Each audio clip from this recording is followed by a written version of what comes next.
Today we're going to have a battery replacement. We're going to replace this battery. We're going to go ahead and do that. And it's very simple. All you got to do is unscrew, follow the screws. If you guys can see all the holes that are related to the actual system. And you just drop it. Make sure this part, it meets the other part. There's no other cables like other systems, other units. This is a very basic computer battery. So very simple. Just drop it in there and it makes the connection. Once it connects, you should be able to turn it on. If you can't, it's because it's not charged. So make sure if it's been sitting in the box to charge it. Just to let you guys know, if you don't have the tools, it includes the tools in here.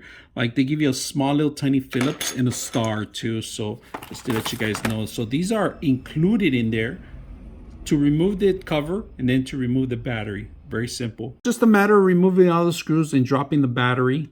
It automatically picks up the battery in there. It locks in here, and then you screw these two screws in here side to side. If you guys notice, just make sure that this one is in there properly. If you don't see the actual hole like I'm looking at it, then you're gonna have to move it around. You have to, so this is the basic connection. Just drop the battery in there and it fits in perfectly, and make sure you put in the rest of the screws and you should be good. So